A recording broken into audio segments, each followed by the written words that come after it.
Hello everyone, welcome back to commerce point. Last video में हमने journalising के rules को डिस्कस किया था और इस वीडियो में मैं आपके साथ 12 जर्नल एंट्रीज सॉल्व करूंगी, जिससे आपको जर्नलाइजिंग के रूल्स और अच्छे से क्लियर हो जाएंगे।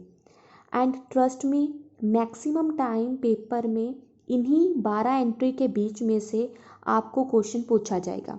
मतलब कि ये बेस है अकाउंटिंग का। अगर आपको ये क्लियर हो गया तो आप आसानी से जर्नल एंट्रीज पास कर सकते हैं। आइए जल्दी से स्टार्ट करते हैं इन जर्नल एंट्रीज को। सबसे पहली हमारी जो जर्नल एंट्री है उसमें बताया गया है कि गणेश एक पर्सन है जिसने अपना बिजनेस स्टार्ट किया विद कैश। अब इस ट्रांजैक्शन में सबसे पहले तो हमें दो अकाउंट्स ढूंढने पड़ेंगे जिसका इफ़ेक्ट पड़ेगा हमारी बुक्स के ऊपर। हर एक ट्रांजैक्शन में आपने दो अकाउंट्स को ढूंढना है जो कि हमारी बुक्स में इफ़ेक्ट डाल रही हैं, या फिर कह लीजिए जिसके हमने रिकॉर्ड करना है अपनी बुक्स में। अब गणेश ने क्योंकि बिजनेस स्टार्ट किया है, इसका मतलब कि वो बिजनेस में क्या लेकर आएगा, कैपिटल लेकर आएगा। तो एक अकाउंट हमारा हो जाएगा कैपिटल अकाउंट, क्योंकि गणेश जो है वो लेकर आया है कैश, राइट। वो कैश लेकर आया है तो दूसरा अकाउंट जो है हमारा हो जाएगा कैश। अब कैपिटल के केस में मैंने आपको क्या रूल समझाया था, अगर तो कैपिटल हमारी इंक्रीज होती है तो उसको क्रेडिट कर दीजिए, अगर कैपिटल हमारी डिक्रीज होती है तो उसको डेबिट कर दीजिए। कैश, कैश क्योंकि एसेट है और एसेट के केस में हमारा रूल क्या है, अगर तो एसेट इंक्रीज हो रही है तो उसको डेबिट करना है, अगर एसेट डिक्रीज हो रही है तो उसको हमने क्या करना है, क्रेडिट करना है।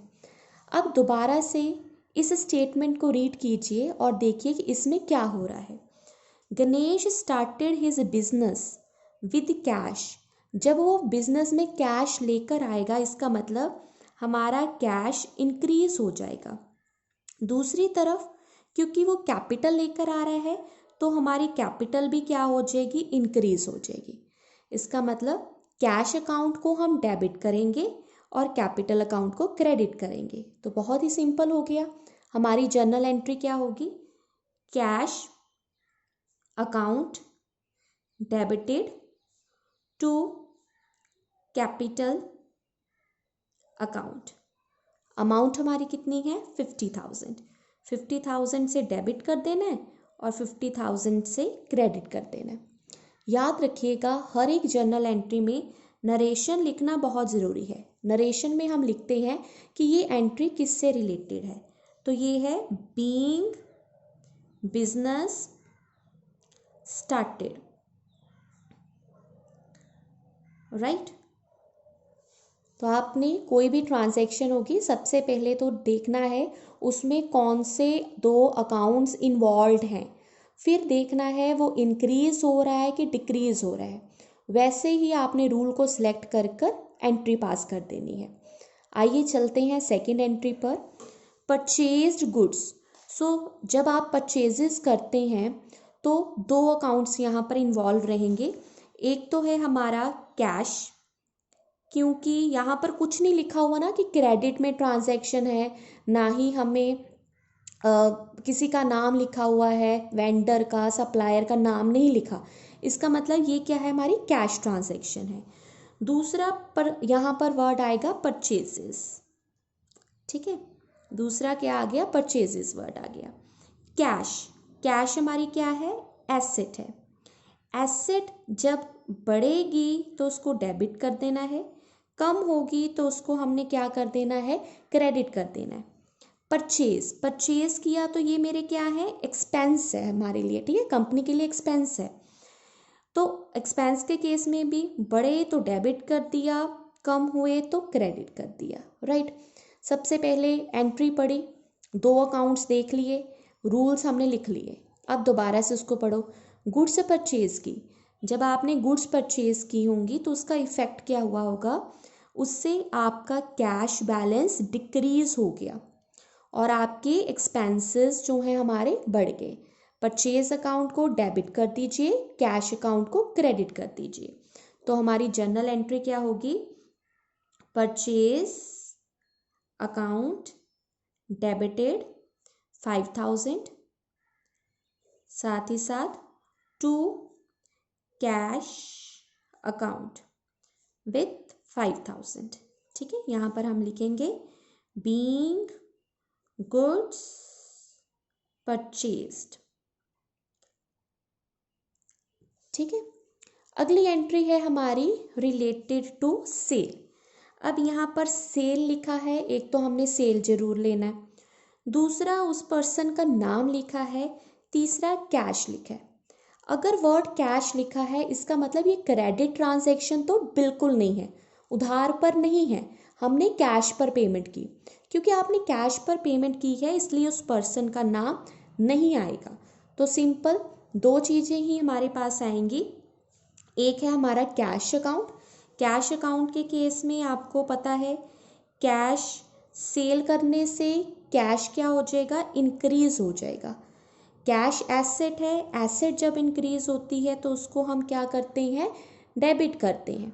और सेल जो है उससे हमारी क्या होंगी? रेवेन्यू जनरेट होंगे, हमारी इनकम जनरेट होगी। और जो रेवेन्यू अकाउंट होता है, रेवेन्यू जब इंक्रीज होता है उसको हम क्या करते हैं? क्रेडिट करते हैं। तो यहाँ पर ये दो रूल्स हमारे लग जाएंगे और सिंपल है, कैश अकाउंट डेबिट हो जाएगा, कैश अकाउंट डेबिटेड, अमाउंट है 18,000। और क्यों कैश कहाँ से आया? क्योंकि हमने गुड्स सेल की हैं, तो सेल अकाउंट हमारा क्रेडिट हो गया 18,000। और यहाँ पर नरेशन लिख देते हैं, being goods sold for cash. ठीक है, सबसे पहले ट्रांजैक्शन पढ़ी, देखा कौन से दो अकाउंट इफेक्ट होंगे, फिर उनका रूल लिख लीजिए। उसका रूल लिखने के बाद देखिए कि इस केस में क्या अप्लाई होता है, डेबिट करना है, किस अकाउंट को क्रेडिट करना है, और सिंपल एंट्री दे दीजिए बस।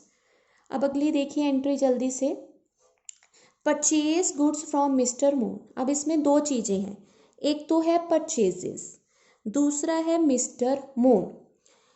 कैश कहीं भी नहीं लिखा, इसका मतलब ये हमारी क्या है? ये हमारी एक क्रेडिट ट्रांजैक्शन है। क्रेडिट ट्रांजैक्शन का मतलब ये है कि हमने वेंडर से परचेज तो कर लिया लेकिन उसको पेमेंट नहीं दी। जब हम उसको पेमेंट नहीं देते तो वो हमारे लिए क्या बन जाएगी? लाइबिलिटी बन जाएगी। ठीक है, आपने किसी से कुछ खरीदा बट उसको पेमेंट नहीं दी तो वो आपकी लाइबिलिटी बन गई है। अब और लाइबिलिटी के केस में हमारे पास रूल क्या है? अगर तो लाइबिलिटी इंक्रीज होती है तो उसको क्रेडिट करेंगे, अगर हमारी लाइबिलिटी डिक्रीज होती है तो उसको क्या करेंगे? डेबिट करेंगे।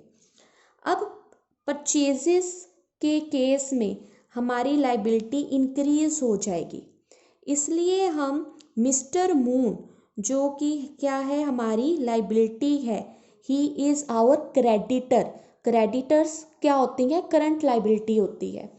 तो मिस्टर मून हमारे लिए लाइबिलिटी है, उसका अकाउंट क्योंकि इंक्रीज हो गया है तो उसको हम क्या करेंगे? क्रेडिट करेंगे। तो इस केस में हमारी एंट्री क्या होगी?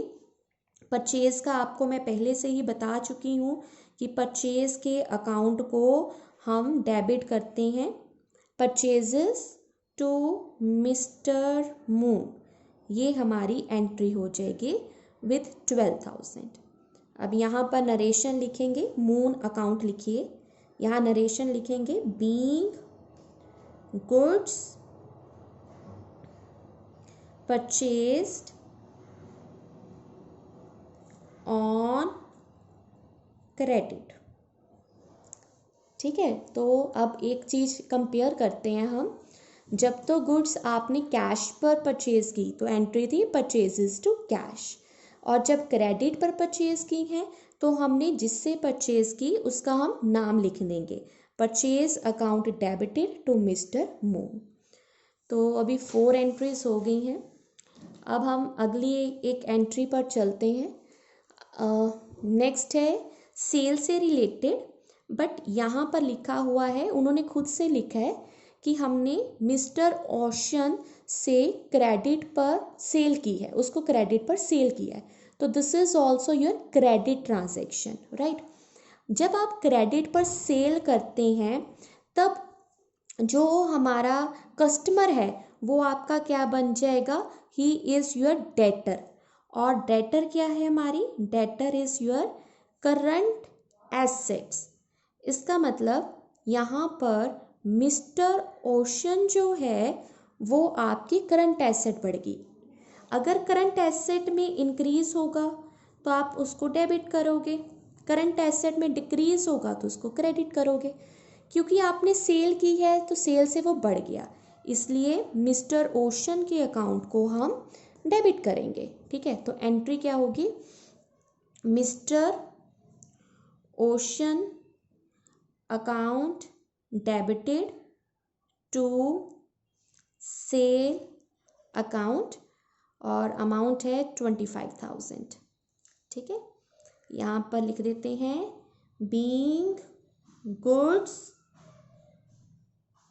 Sold on credit, right. I hope 5 entries are enough for today. जो हमारे पास और भी कुछ एंट्रीज है, but I will continue those entries in the next video. Thank you everyone, stay tuned, stay connected.